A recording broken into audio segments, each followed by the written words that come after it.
If there's one certainty in life, and also that very much applies to this channel, Mr. Super Oz, it is change. Not only do things change in life, but with the complete history of this channel existing, I see how things go and I alter the course as needed. Well, for this particular regular, that being the Everlasting Artist Spotlight, the change is a broadening of who is considered an artist. So originally, Aaron Johnson, comic book artist, Adam Fields, comic book artist, and Jeff Hicks, comic book artist, were the guests on the Everlasting Artist Spotlight. Going forward, the artist title will be looser, whether it be comic book writers, musical artists, or whatever art form fits within the conversation. And so after the ad read and after the open rolls, Mr. Super Oz will have on a writer for the first time, that being Donald Osborne. Thank you for being here at Mr. Super Oz. This video is going out, and this channel only exists because I, Oz, founded Gamble Comics, which first release was Everlasting Survivors, a 68-page graphic novel called All Day Long, available now. Follow the link in the description that will take you to gamblecomics.com. While there you can get hats, shirts, posters, much more, but most importantly, the story itself. Coming soon from Gamble Comics, BC Brute.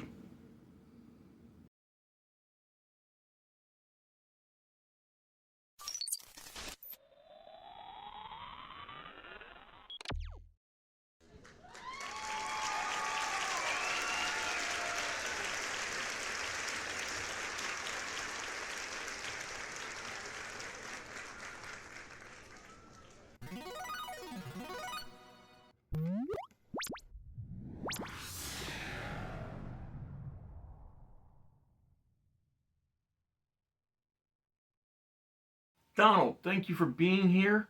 The channel's first question is always, what got you into comics? Although later it'll be, what got you into the art form? So I appreciate you having me on, and I always enjoy telling the story of how I got into comics because it's thanks to my mother, who, I don't know if it was because I was annoying or because she was just caring, because I do feel like she always went out of her way to help me and my sister feel appreciated, or understood is probably a better way. Like what we enjoyed, she would ensure that we could have and thrive in. And so we were never big into having means, if you will, like money. But when we would go to the Big Lots, they would have these bags of like 3 or 5 random comics together. And she got me those, and it really helped me fall into this world of characters that I just didn't know anything about. And, a lot of them were maybe I won't say lessers, but, it was X-Men 2099 or Doctor Doom 2099. It were things that, they weren't A-list, they weren't top tier, they were other than the big ones. But it didn't change the fact that it really intrigued me and got me interested in the idea of comics because they are so very special. I mean, bright, colorful, so many options. And yeah, it's a great medium. So here's the thing. What was it that launched you into writing comics? I mean, obviously those lessers, the not amazing Spider-Mans or uncanny X-Men's are what got you into reading comics. But what was it that launched you into the world, the idea, the thought that you could write comics? Because it's such a different path. The idea that you can just, oh, I'll conceive of this whole new world and make and people will want to partake in this thing that is happening in your head. Well, I was already familiar with bringing people into the thoughts in my head, if you will, because of the time that I spent in the wrestling business. And I had had a good time performing, primarily as a bad guy, pretending to be rich, which is funny given the fact that I wasn't rich. But, that's the ability to portray a character. And it didn't go exactly as I had hoped, because the business just, in the places I was at, I'll say that, in the places I was at, it wasn't thriving, and I just couldn't make any money at it. And with that struggle of not being able to make money, I stepped away. And it really wasn't precisely my lack of ability to make money, but when I had people who believed in me step up and record events and try to help the entire area get better, and then they weren't getting paid. It's really what turned me off to that atmosphere. And so, because I probably would have kept doing it without making money, but when people from the outside are coming in and trying to help everybody grow, and then they're more or less given the here's a hot dog and a handshake treatment, I just felt like, man, this is not where thriving will take place. And so what I did was, well, for a little while, I just didn't know what to do. I was a man without a country, a captain without a ship, or whatever. Ideas without an outlet, I guess, is maybe a better way of putting it. And then I started playing around with doing my own art. I tried drawing these characters I had conceived of, because I was in college and I was around friends who also had similar interests and desire to make comics. And so I took these characters I had thought up, and I drawn them, and I had tried doing it all myself. Write it, draw, color in Photoshop, be a Renaissance man, do everything, make it happen. But the more I would attempt to do the sequential art, the more I would get discouraged with my own shortcomings. And that's what led to eventually meeting up with Jeff Hicks and pitching him on the idea of the first graphic novel I ever wrote, that being Everlasting Survivors. Volume 1 is available now via the link in the description of this or any other video, and it takes you to gamblecomics.com. Thanks for that, Oz. But yeah, the writing of the comics was really just an outlet for ideas that were within me, because up until that point, anytime I had a creative or fun, spontaneous idea, I was able to bring it to life within the context of professional wrestling. Like, for instance, I had an idea to, on 9/11 of 2011, man, it'd be so good if there was a soldier in the crowd who got called out by a bad guy. Obviously, I wanted to be that soldier. And then they got attacked, which then would lead to getting a nice good guy run where I could sell the 8x10s and make the money and, sell t-shirts, be beloved. And then, lo and behold, because of my large stature, the next show, even though the 9/11 show went swimmingly and all the ideas went well. The next show, I show up and it's like, oh, well, you're so big, we're going to make you a bad guy. And I'm like, oh, man.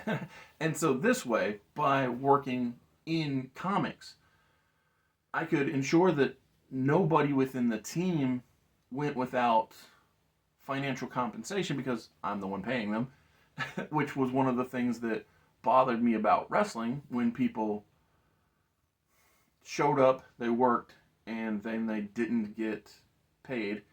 So that was a solving of that problem. But then also without wrestling, I just didn't have the ability to put the ideas out into the world. And again, comics was a way to make that happen.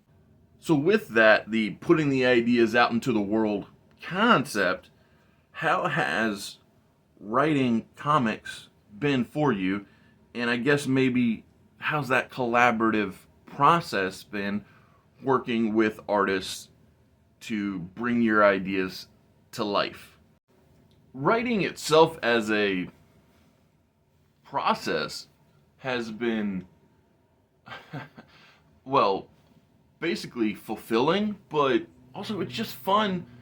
The idea of when thoughts and ideas pop into my mind. Like, there are times when I'll be driving and I'll be like, well, I just got to pull over and get this out because that's basically what writing feels like to me. Is it's not so much of a, oh, I want to do this, but I just have to make this idea come to life, come from out of my mind and become more than just a thought.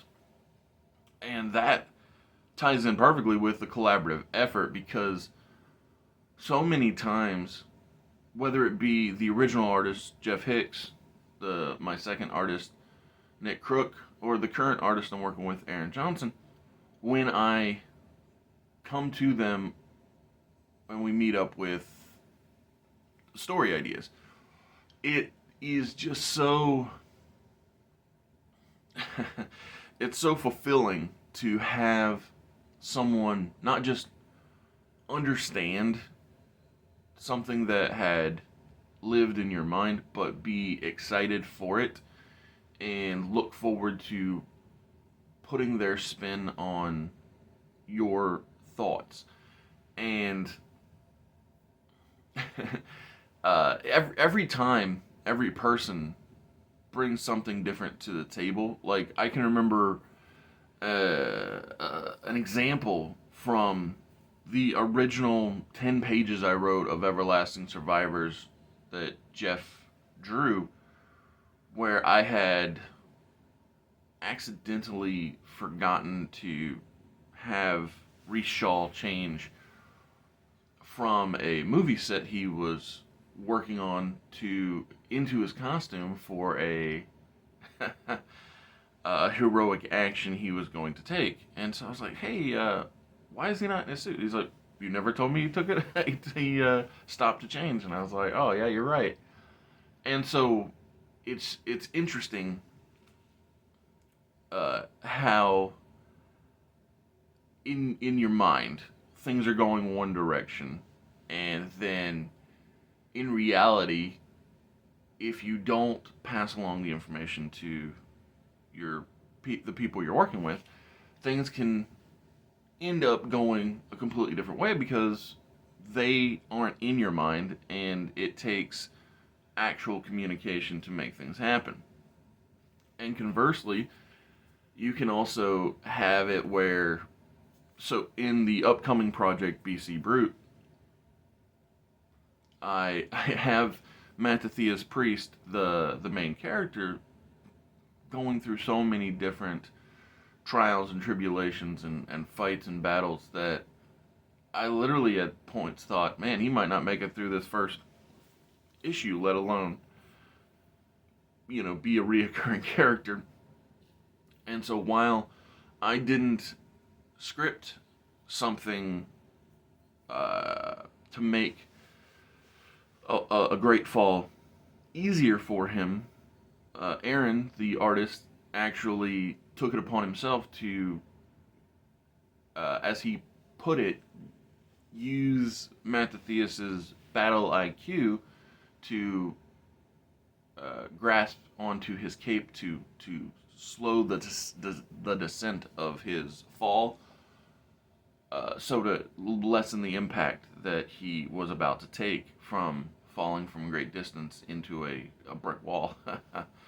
And so the collaborative effort in that way is very intriguing. The idea of how different it is, and Nick, he would just have 1,001 questions, because I think that his desire was just to make sure that everything was the way that I wanted. And as far as his contributions go, there was a charity event in his first few pages of Everlasting Survivors, where the team was helping celebrate these kids in need. And one of them, Nick, gave blue face paint and a homemade Authentic Miracle Dominic Canuho shirt. And I didn't ask for that, but I'm so glad that he put that extra emphasis on it, because it just showed the popularity of Dom the wrestler. And yeah, it was very appreciated. And speaking of appreciation, I appreciate being able to get, my feelings out. I'm glad that you had me on, and it was, yeah, I thank you for promoting Gamble Comics, Everlasting Survivors, BC Brute, all of the projects. Absolutely. The goal on the channel, Mr. Super Oz, is to not just emphasize Donald Osborne's graphic novels, upcoming comics, but Everlasting Artist Spotlight is to help promote any artist that wants to show off their or talk about their projects. And yeah, with that, it was a fun time talking to myself. I'll be honest, it was challenging at times, because this, even though I put out nearly 3-hour videos before, this is potentially the hardest video to formulate, because of the back and forth nature of it all. But I hope it's worth it. I hope people watch. I hope people enjoy. And yeah, thank you for tuning in. Like both Oz and Donald Osborne said, follow the link in the description of this, or let's be honest, any other video on the channel. It'll take you to gamblecomics.com, where you can get shirts, hats, posters, mugs, all kinds of things, but most importantly, the 68-page graphic novel, Everlasting Survivors. The more of those that sell, well, the greater the chance that there can be continued adventures from those heroes. And coming soon in the new year will be BC Brute, a traditionally sized floppy comic of a bygone era superhero who stands up for what is right and helps people in need. So thank you for tuning in, and come back next week.